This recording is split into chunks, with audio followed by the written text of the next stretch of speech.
Имате болка в кръста и се чудите какво може да е.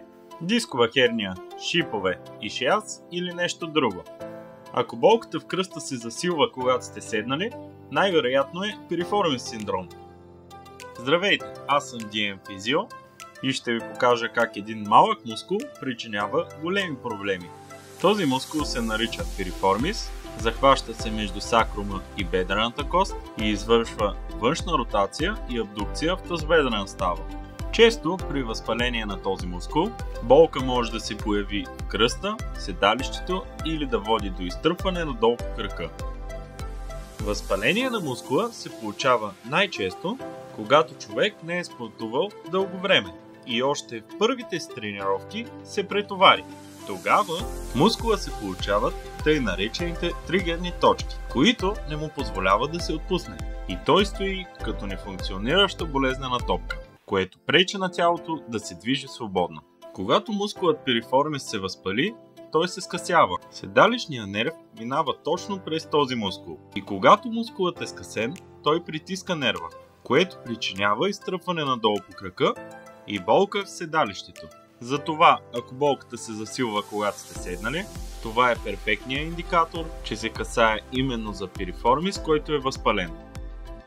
Болката в кръста се получава, защото скъсеният мускул дърпа сакрума към себе си, което го измества и го ротира. Налице е дисбаланс. Тежестта на горната част на тялото не се поема равномерно. И тази част поема по-голямо натоварване в сравнение с другата. Вследствие от това структурите се увреждат и това води до хронична болка. За да се отпусне скъсения мускул, съм приготвил комплекс от упражнения. За някои от упражненията са нужни ластици и фоам ролер. Ако нямате такива, ще оставя линк в описанието, откъдето можете да си ги закупите. За първото упражнение заставаме в тилен лег. Краката избутват тялото нагоре до права позиция, след което бедрата се избутват във външна посока. Изпълнява се бавно, като трябва да се усеща как мускулът в седалището се активира. Старайте се да запазвате правилна форма по време на упражненията. Ако ви е трудно, намалете броя на повторенията. Активираният и затоплен мускул е по-податлив на разтягане. Затова следващото упражнение ще е стретчинг техника. Легнали сме в тилен лег, като единия крак е поставен на стената, а другия се поставя на коляното и се избутва с ръка. За по-добро разтягане на мускула, трябва да усещате опъването точно на мястото, на което се намира мускулът пириформис. Задържаме за 30 секунди в това положение и усещаме как мускулът се разтяга, след което го правим и на другата страна. Добре е да разтягаме равномерно и от двете страни, за да избегнем мускулния дисбаланс. Ако сте по-гъвкави, може да се доближите още малко до стената, което ще увеличи разтягането. За следващото упражнение лягаме в страничен лег, като с болния крак се опираме на стената, а другия придърпваме с ръце към тялото.